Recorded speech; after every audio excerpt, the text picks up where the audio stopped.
Mensagens que edificam, ministradas pelo pastor Sidney Ferreira.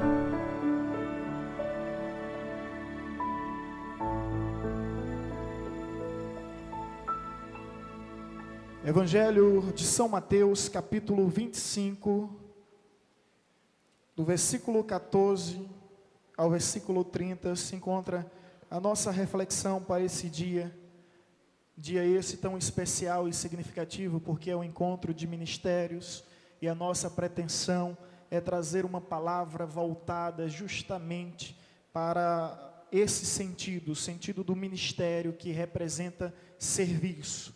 Talvez alguém ainda tenha dúvida do que se trata ministério. Ministério é serviço, é a disposição em servir, é a satisfação em ser servo. Mateus 25, versículo 14, que os irmãos atentem bem para tudo que será lido através da leitura, pois somente dessa forma você poderá compreender a revelação entre as entrelinhas desse texto. Assim está escrito: pois será como um homem que, ausentando-se do país, chamou seus servos e lhe confiou os bens. A um deu 5 talentos, a outro deu 2, e a outro deu 1, a cada um segundo a sua própria capacidade. E então partiu. O que recebera 5 talentos saiu imediatamente a negociar com eles e ganhou outros 5. Do mesmo modo, que recebera 2, ganhou outro 2. Mas o que recebera 1, saindo, abriu uma cova e escondeu o dinheiro do seu senhor. Depois de muito tempo, voltou o senhor daqueles servos e ajustou contas com ele. Então, aproximando-se, o que recebera 5 talentos, entregou os 5, dizendo: Senhor, confiaste-me 5 talentos, eis aqui outros 5 talentos que ganhei. Disse-lhe o Senhor: muito bem, servo bom e fiel. Fosse fiel no pouco, sobre o muito te colocarei. Entra no gozo do teu Senhor. E aproximando-se também, o que recebera 2 talentos, disse: Senhor, 2 talentos me confiaste, aqui tem outros 2 que ganhei. Disse-lhe o Senhor: muito bem, servo bom e fiel. No pouco, ou melhor, foste fiel no pouco, sobre o muito te colocarei. Entra no gozo do teu Senhor. Chegando por fim o que recebera 1 talento, disse: Senhor, sabendo que és homem severo, que ceifas onde não semeaste e ajunta onde não espalhaste, receoso, escondi na terra o meu talento. Aqui tens o que é teu. Respondeu-lhe, porém, o Senhor: servo mau e negligente, sabias que ceifo onde não semeei e ajunto onde não espalhei? Cumpria, portanto, que entregasse o meu dinheiro aos banqueiros, e eu, ao voltar, receberia com juros o que é meu. Tirai-lhe, pois, o talento e dai ao que tem 10, porque a todo o que tem lhe se dará e terá em abundância, mas o que não tem, até o que tem lhe será tirado. E o servo inútil, lançai-o para fora nas trevas, ali haverá choro e ranger de dentes. Posso ouvir um amém? Os irmãos podem se assentar. Bem, queridos, a Bíblia, ela é escrita em 4 linguagens: a linguagem literal, narrativa, alegórica e a figurada. Dentro da linguagem figurada existe o recurso literário da parábola. E as parábolas são metáforas cujas analogias fazem comparações para nos dar determinadas lições. No Evangelho de Mateus, capítulo 25, nós encontramos 3 parábolas. O interessante é que todas elas falam sobre o dia do julgamento final, sobre o dia em que todos, vivos e mortos, homens e mulheres, crentes ou não, estarão diante do grande trono do julgamento do Senhor. As 3 parábolas, ela fala do dia da prestação de conta. Sabe aquele dia em que você vai colocar tudo sobre a mesa, sem poder omitir ou se eximir de nada que você fez durante toda a sua vida? Esse dia está determinado. Esse dia chegará tanto para mim quanto para você, para todos que nos encontramos nesse lugar. Portanto, é importante entender que essa palavra, ela nos informa que esse Senhor, que confiou os bens aos seus servos, é o Senhor Jesus. E esses servos que deixaram de ser escravo e passaram a ser mordomo do talento que eles receberam, talento representa tesouro, os bens que o Senhor nos confiou, um dia nós iremos prestar conta diante de Deus. De tudo que você fez com o seu tempo, com o seu talento, com o seu trabalho, com suas palavras, com os seus pensamentos. A Bíblia diz que não há o oculto que não seja desvendado. Estaremos diante do Senhor para esse grande dia de prestação de conta. E aqui existe algumas lições tremendas que eu quero compartilhar com os irmãos sobre o tema use o que você tem. E em princípio, eu gostaria de convidá-lo com uma voz profética, olhar para essa pessoa que está ao seu lado e dizer isso a ela: use o que você tem. Novamente, olhe para quem está à sua esquerda, à sua direita, na frente, atrás, como profeta, use o que você tem. Use o que você tem. A primeira lição que nós aprendemos nessa palavra, irmãos, é que tudo o que temos vem de Deus. Que nada temos por nós mesmos. O versículo 14 é tão enfático que diz: pois será como um homem que, ausentando-se do país, chamou os seus servos e lhe confiou os seus bens. De quem são os bens? De Deus. Não é nosso. Deus apenas nos confiou com um propósito maior que às vezes nós mesmos não conseguimos nem compreender. Mas a grande verdade é essa, que tudo que nós temos, que tudo que vem à nossa mão, vem como uma permissão de Deus, vem como uma concessão divina sobre as nossas vidas. Não esqueça isso nunca em sua vida, porque está escrito em Tiago, capítulo 1, versículo 17, todo dom perfeito, toda boa dádiva, vem lá do alto, descendo do Pai das luzes, onde não há sombra de variação e de mudança. Tudo que temos, essa habilidade que você tem, essa aptidão que você tem, esse talento, esse dom, essa capacidade, que às vezes você se surpreende até mesmo consigo mesmo, vem de Deus.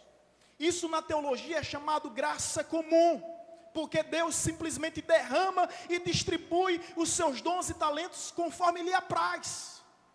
E aí, irmãos, permita-me ser franco, eu não tenho dúvida alguma que foi Deus que iluminou a mente de Albert Einstein, que foi Deus que iluminou a mente de Isaac Newton, que foi Deus que iluminou as mãos de Michelangelo, de Leonardo da Vinci, de Pablo Picasso, de Vinícius Van Gogh, de Cândido Portinari, que foi Deus que iluminou a mão desses homens, que foi Deus que iluminou os pés de Edson Arantes, de Lionel Messi, de Zinedine Zidane, de Cristiano Ronaldo.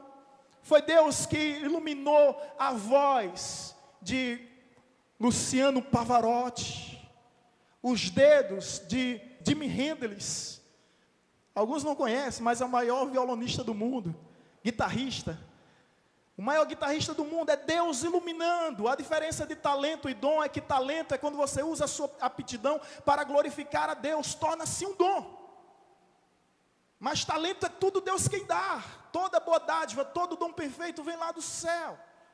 E o interessante é notar, irmãos, que segundo a psicologia, onde estudantes, ou melhor, professores universitários da Universidade de Harvard, no início da década de 80, chegaram a uma conclusão e colocaram isso em tese: múltipla inteligência é que não há ser humano desprovido de capacidade.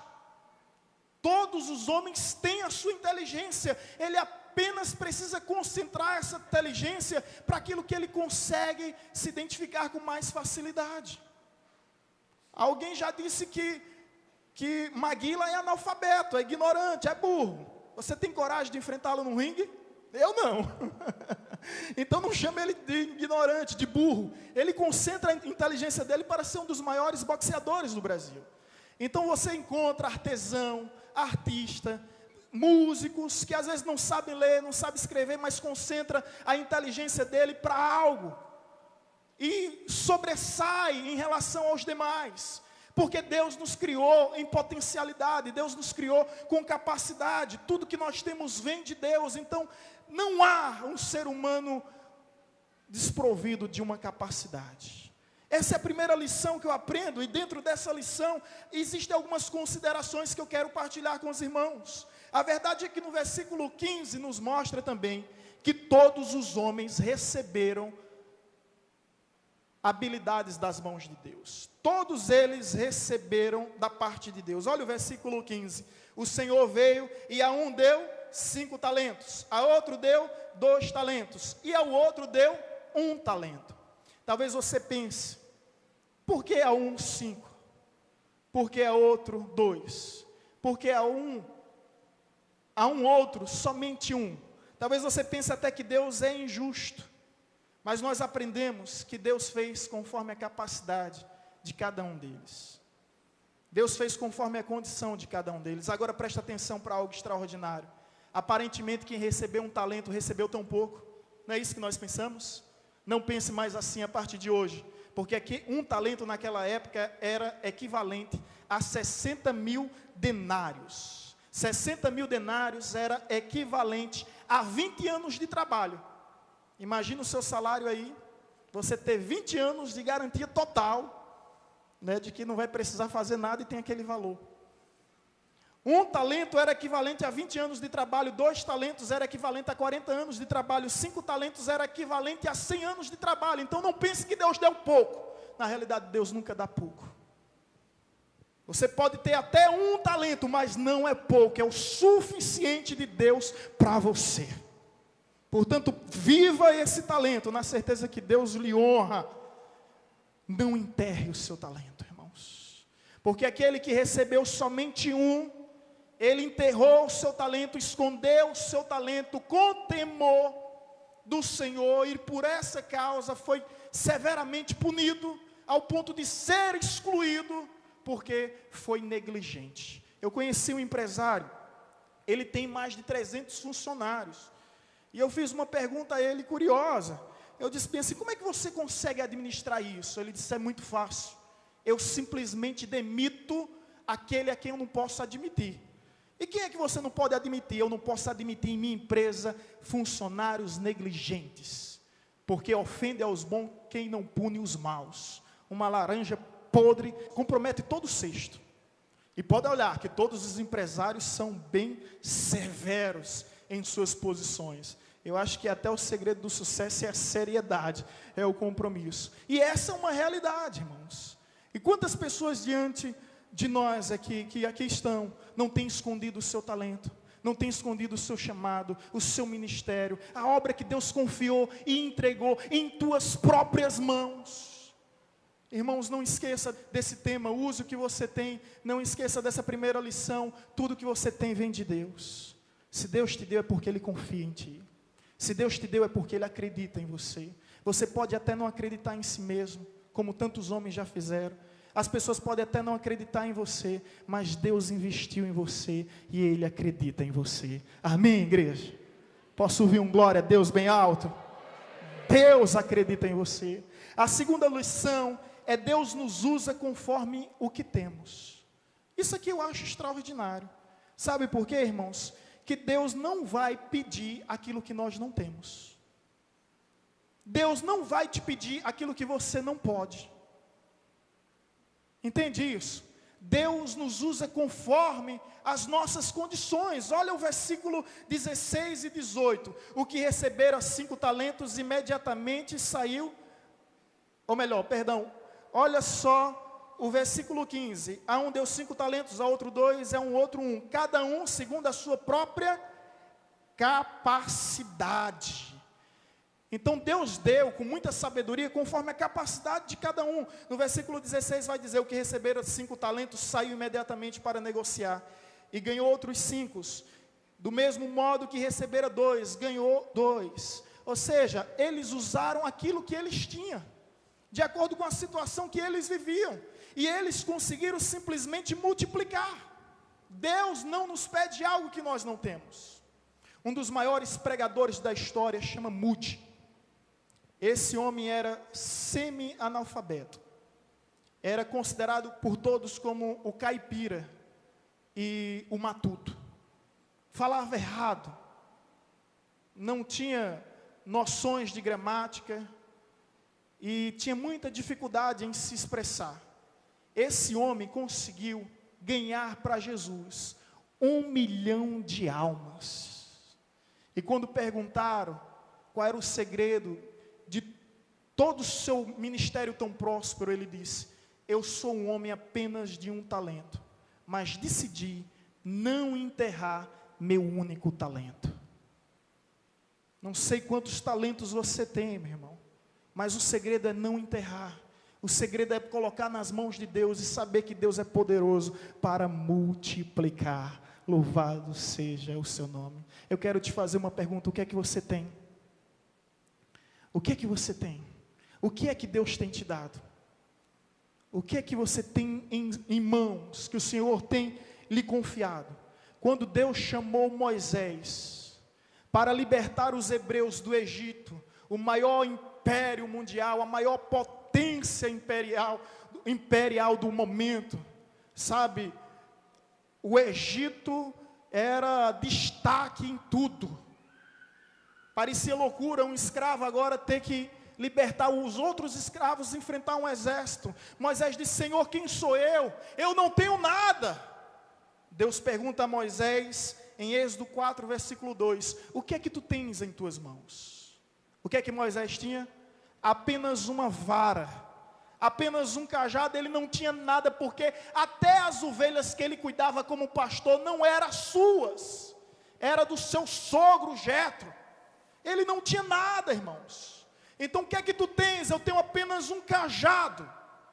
E o Senhor diz: vai com esse cajado e eu serei contigo. Então, irmão, quero te perguntar: o que é que você tem? Moisés tinha apenas um cajado, e Deus usou o cajado de Moisés para abrir as águas do Mar Vermelho, e o povo chegou do outro lado com os pés enxutos. O que é que você tem? Deus olha para Sansão, permita-me parafrasear, e pergunta: Sansão, o que é que você tem? Sansão só tinha em mãos uma queixada de jumentos, e contra Sansão existia 1000 filisteus. A Bíblia diz que Sansão foi e com a queixada de jumento venceu os 1000 filisteus que existiam, porque Deus era com ele, e Deus sempre honra aquilo que nós temos. O que é que você tem?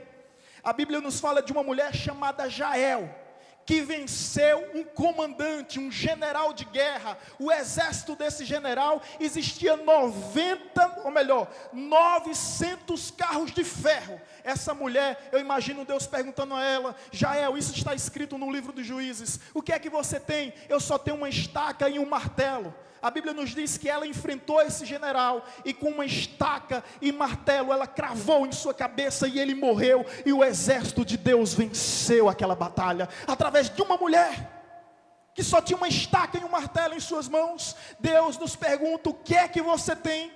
Davi só tinha uma peteca e 5 pedrinhas, simplesmente isso, uma funda e 5 pedrinhas, e do outro lado estava o maior gigante, o maior guerreiro do exército de Dagom. A Bíblia nos diz que ele foi ao encontro dos gigantes com as 5 pedrinhas e com sua funda, e derrubou o gigante, porque Deus estava com ele. O que é que você tem? A Bíblia nos diz que Elias tinha apenas uma capa, e ele precisava atravessar o rio Jordão, não tinha embarcação. E ele simplesmente tira aquela capa que tinha, o manto que tinha, coloca sobre o rio Jordão, e as águas se abrem, e ele consegue chegar do outro lado. O que é que você tem? A Bíblia nos mostra que Eliseu tinha apenas um pedaço de pau, e existia um objeto que estava submerso, e ele pega aquele pedaço de pau, joga nas águas, e esse objeto, que era um machado de ferro, começa a flutuar sobre as águas. O que é que você tem em mãos? A Bíblia nos fala de um menino que só tinha 5 pães e 2 peixinhos, mas conseguiu alimentar uma multidão de milhares e milhares e milhares de pessoas. Deus te pergunta nessa noite, neste lugar: o que é que você tem? Porque Ele é poderoso para usar o que você tem, meu irmão, e fazer um milagre grandioso, extraordinário, através da sua vida. Erga suas mãos e aplauda ao Senhor. Aleluia! O que é que você tem? Glória ao teu nome, Jesus. A pergunta é: o que é que você tem, irmãos? Nunca subestime o poder de Deus na sua vida. Nunca ignore a graça do Senhor na sua vida. Deus pode fazer do pouco que você tem, humanamente falando, ou aparentemente se expressando, do pouco que você tem, Deus pode fazer coisas extraordinárias, coisas grandiosas. Portanto, não subestime o poder de Deus, porque o que você tem é presente, é dádiva, é bênção, é herança, é tesouro de Deus para a sua vida. Você pode não ter muito, mas você tem o suficiente para fazer o mar se abrir, para fazer o rio se abrir, para fazer o nome de Deus ser glorificado em sua história. Portanto, a segunda lição é: Deus nos usa conforme o que temos. E a terceira lição é que prestaremos conta a Deus de tudo que nós temos. Agora se prepara, irmãos, porque Deus não te deu por acaso, por uma mera eventualidade, por um acidente, por uma casualidade. Deus te deu com um propósito específico. Portanto, saiba que um dia você vai prestar conta diante de Deus pelo talento que Ele lhe confiou. E ai desse dia. A Bíblia nos fala que que um homem recebeu 5, multiplicou e conseguiu mais 5. Um recebeu 2, multiplicou e recebeu mais 2. Recebeu 1, simplesmente enterrou, escondeu e recebeu mais nenhum. Perdeu até o que tinha. O que eu entendo aqui, que talento com Deus, talento usado é multiplicado, escondido e enterrado é talento perdido. E sabe qual a lição que eu aprendo sobre esse grande dia, o dia de prestação de contas com o Senhor? Olha só o que o versículo 19 nos diz: depois de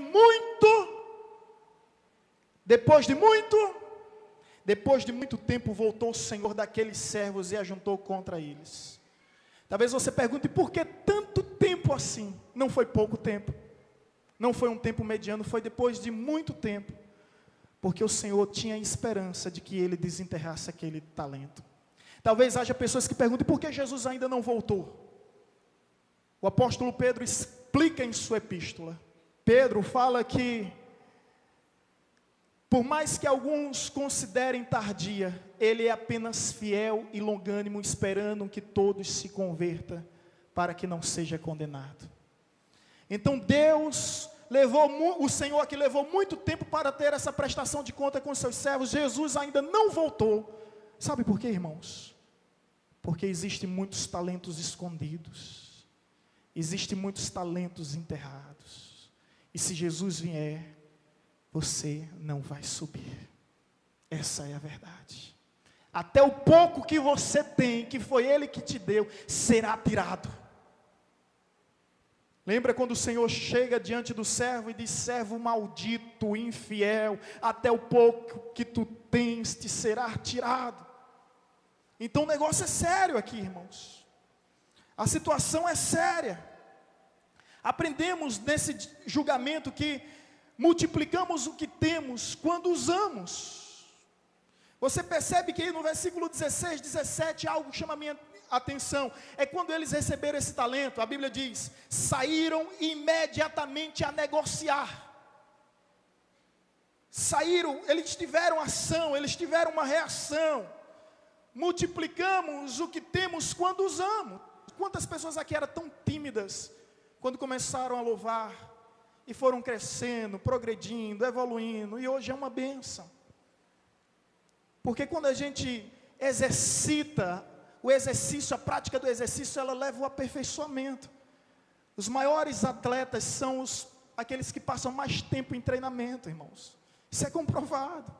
A gente admira determinados atletas que sobressaem em relação aos demais e esquece que eles se dedicam tempo e tempo de treinamento. Então a gente sempre aperfeiçoa quando nós usamos o que temos. Em contrapartida, você já percebeu que quando nós não usamos o que temos, nós perdemos?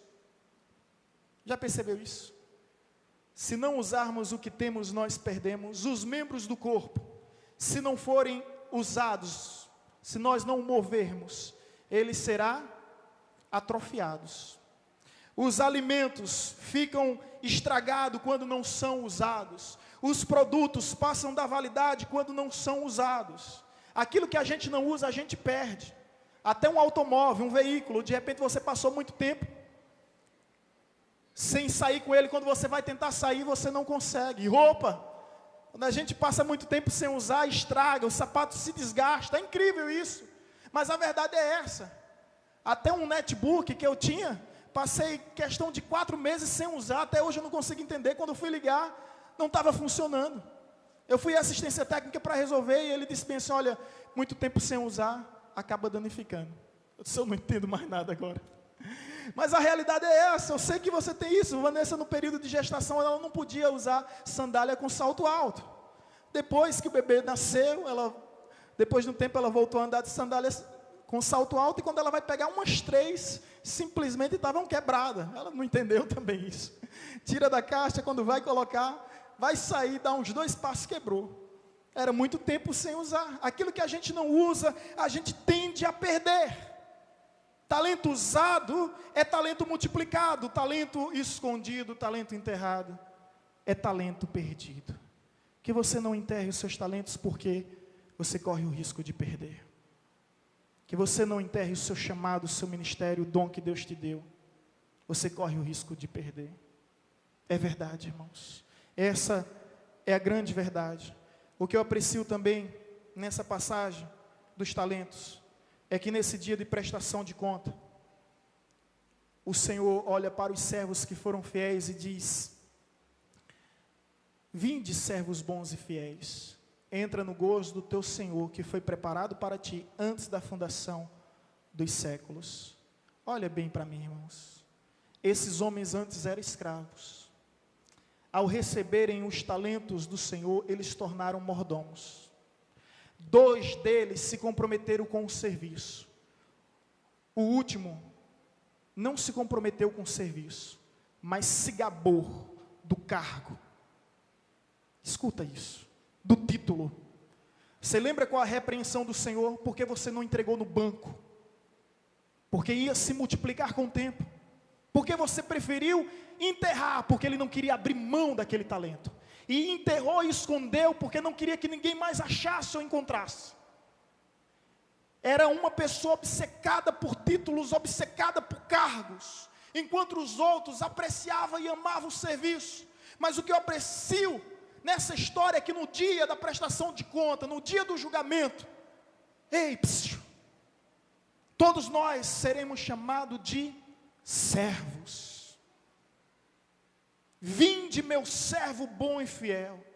No dia que Jesus vier, Ele não vai chamar: vinde, meu diácono, vinde, meu presbítero, vinde, meu pastor, e a depender de determinadas igrejas, vinde, meu bispo, vinde, meu apóstolo. E nos dias de hoje o negócio está tão feio que tem até patriarca. Vinde, meu patriarca. Não seremos reconhecidos nos céus pelos títulos e cargos conquistados ou herdados aqui na terra. Seremos reconhecidos nos céus pelo serviço que nós prestamos para o Senhor. Será que você entende? Deus se compromete com servos. Deus está à procura realmente de servos. E Ele diz: vinde, meus servos bons e fiéis. Foste fiel no pouco, sobre o muito te colocarei. A Bíblia nos mostra lá em Lucas 16, versículo 10 e 11. Se fores fiel no pouco, sobre o muito te colocarei. Se fores infiel no pouco, nunca terás o muito. Tem irmãos aqui que são empresários. Antes de promover seu funcionário, olha aqui a dica, viu? Antes de promover quem quer que seja, veja se ele é fiel no pouco. Se ele for fiel no pouco, pode colocar ele sobre o muito. Agora, se ele não for fiel no pouco, tenha certeza que ele vai te dar prejuízo no muito também. É uma questão de caráter, irmãos. Quem é fiel no pouco, é fiel no muito. Como dizia Ronaldo Lidório, não pode ser bênção longe quem não é bênção perto. Primeiro temos que ser bênção perto, antes de sermos bênção longe. Não é fiel no muito quem não é fiel no pouco. Isso é tão claro, isso é tão óbvio. Deixa eu contar uma história para vocês. Dizem que um homem morreu e foi imediatamente ter um encontro com Deus. E ao chegar diante de Deus, Deus o diz: mostre-me suas mãos. E ele estende imediatamente suas mãos e diz: vejam, Senhor, minhas mãos. Elas estão completamente limpas, porque durante a minha vida eu não fiz nenhum mal. A ninguém acusei, a ninguém caluniei, a ninguém prejudiquei, a ninguém maltratei. Não fiz nenhum mal e minhas mãos estão limpas, conforme o Senhor pode ver. E Deus olhou para as mãos daquele homem e diz: você está certo, sua mão realmente está limpa, mas acontece algo. No entanto, elas estão vazias. E a Bíblia diz que ninguém chegará diante de Deus com as mãos vazias. Eu quero te perguntar agora, nessa hora, nesse lugar, pois creio que não há tempo mais oportuno para isso. Nós não sabemos o dia de amanhã e não sabemos ao certo o que vai nos acontecer nos próximos segundos. Não temos controle sobre a nossa vida, nem sobre a nossa existência. Eu te pergunto, o que é que você tem em mãos? Saiba que um dia, Jesus há de estender suas mãos, cicatrizada pelos pregos, cujo a eternidade não vai apagar as marcas de Jesus. Você sabia disso? Jesus glorificado, com o corpo glorificado, irmãos, ele aparece a Tomé, depois da ressurreição, e diz: Tomé, toca, coloca a mão, confere com os teus próprios olhos, e verifica se não sou eu mesmo.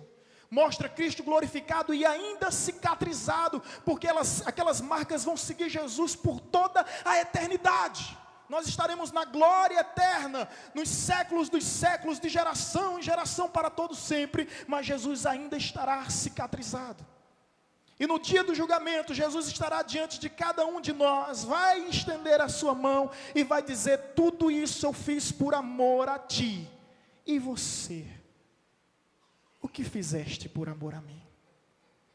Eu pergunto, querido, qual vai ser o álibi que você vai apresentar? Porque esse servo diz: eu sei, ó Senhor, que tu és severo, que tu ceifa onde não planta. Por isso eu com medo escondi o talento que tinha. Mas nenhum subterfúgio, nenhum pretexto será suficiente para lhe justificar. Porque na verdade, irmãos, nós não temos desculpa. Há pessoas nos dias de hoje que dizem: ah, pastor, eu não tenho tempo. Tempo é uma questão de preferência. Ninguém tem tempo, mas tempo é uma questão de preferência. E não ter tempo para Deus é viver perdendo tempo. Martinho Lutero tinha tanta certeza disso, que ele dizia ao acordar: eu tenho tantas coisas para fazer hoje, que as primeiras 2 horas do dia eu vou me dedicar em oração. E ainda há pessoas que pensam que orar é perder tempo. Não tem pessoas assim? Que é desperdiçar o tempo.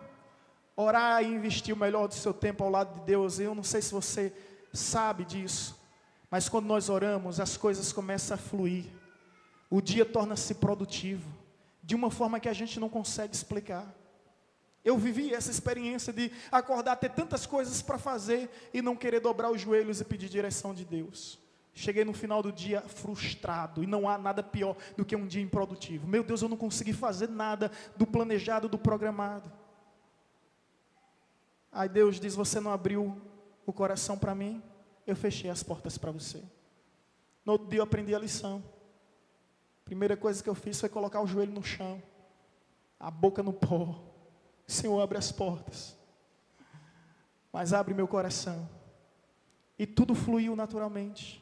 A gente consegue fazer em dias questão, coisas que faríamos em anos, quando nós priorizamos o Senhor, quando nós simplesmente pegamos o talento que temos, o talento que Ele nos confiou, e colocamos diante dEle, para que seja feita sempre a sua vontade em nossa vida. Olha novamente para o irmão que está ao seu lado e diga: use o que tem. Use o que tem.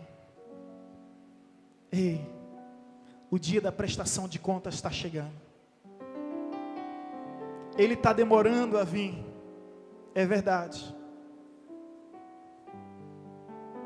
Não há como entender o porquê. A Bíblia diz que um dia para Deus vale como 1000 anos, e 1000 anos como se fosse um dia. 2000 anos de história é apenas 2 dias para Deus. Ele está vindo ao nosso encontro, disso nós não temos dúvida alguma. Breve virá, não tardará. E se alguém considera a sua vinda tardia, saiba que ele é apenas fiel e longânimo, esperando que todos se arrependam. Quando eu penso que se Jesus viesse antes de 2001, eu não subiria, dá uma dor no meu coração. Eu me converti justamente em 1º de janeiro de 2001. Se Jesus viesse há uma década atrás, muitos aqui não subiriam. Deixa eu conhecer quantos não subiriam. Olha só. Se Jesus viesse há 5 anos atrás, quantos não subiriam? Se Jesus viesse 1 ano atrás, quantos não subiriam? 1 ano. Há 1 mês. E eu creio que se Jesus viesse há 1 hora e há 1 minuto atrás, muitos que estão aqui não subiriam. Porque eu também creio que através dessa palavra que hoje você ouviu, você vai desenterrar esse talento. Você não vai esconder, nem se eximir do seu chamado. Você não vai se omitir diante da missão que Deus te confiou. Portanto, use o que você tem, para que o nome de Deus seja glorificado em sua vida. Vamos nos colocar em pé, irmãos.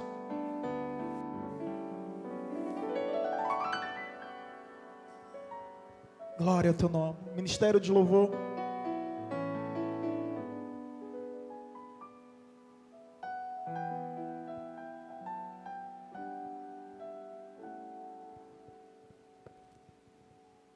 Use o que tem.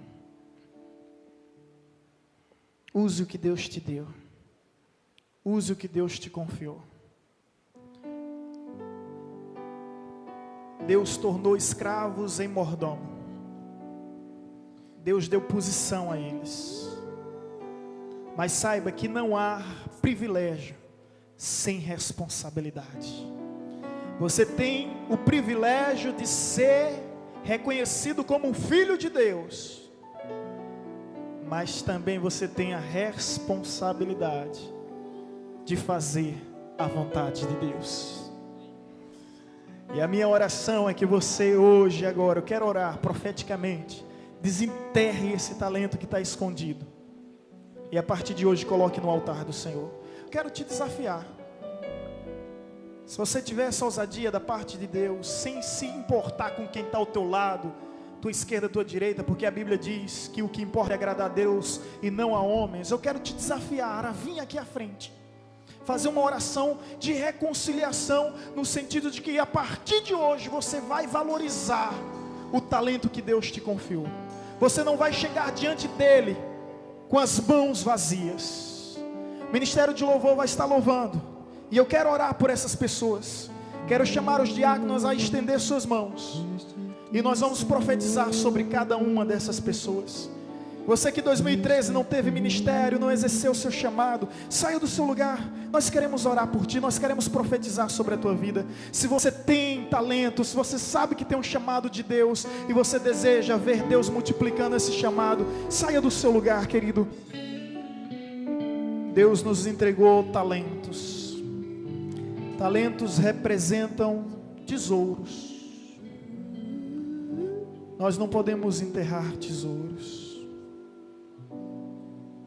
Nós devemos multiplicar aquilo que Deus nos deu. Aquilo que aos seus olhos é pouco, saiba que nas mãos de Deus, diante de Jesus, é multiplicado. Colocamos o pouco diante de Deus na certeza que Ele é poderoso para multiplicar o pouco que temos. E a minha oração, como profeta de Deus sobre as vossas vidas, é justamente essa: que o Senhor venha multiplicar os vossos tesouros, que o Senhor venha multiplicar os vossos talentos. Meu coração arde aqui, irmãos, porque Deus me mostra pessoas que têm chamados, que têm se omitido e têm se escondido do chamado que Deus tem para as suas vidas. Mas Deus escolheu esse dia como um dia de concerto. A nossa recompensa maior é os céus, é a glória de Deus, é a presença do Altíssimo em nossas vidas. Presença essa para todos sempre. Pai querido, nós ministramos sobre a vida de todos esses que aqui estão, fazendo um voto, um concerto contigo, de usar os talentos, de usar os tesouros, de colocar diante de ti, de não escondê-los, de não enterrá-los, mas de terem a certeza de que o Senhor é poderoso para fazer multiplicar. Ó Deus, que eles usem aquilo que o Senhor os entregou, aquilo que o Senhor os confiou, conforme a capacidade, porque o Senhor não nos dá aquilo que nós não podemos fazer, o Senhor não nos pede aquilo que nós não podemos atender. Portanto, Senhor, é em nome de Jesus que eu profetizo sobre eles a unção de restituição. Se alguém desistiu do chamado, se alguém desistiu do ministério, seja renovado, seja restaurado agora, e que a glória da segunda casa seja maior do que a primeira, que ele possa crescer muito mais, triunfar muito mais e conquistar muito mais do que já conquistou um dia, porque agora renovado em tua presença alcançaremos os céus para a glória do teu santo e poderoso nome. Glória a Deus. Aleluia, aleluia, glória a Deus.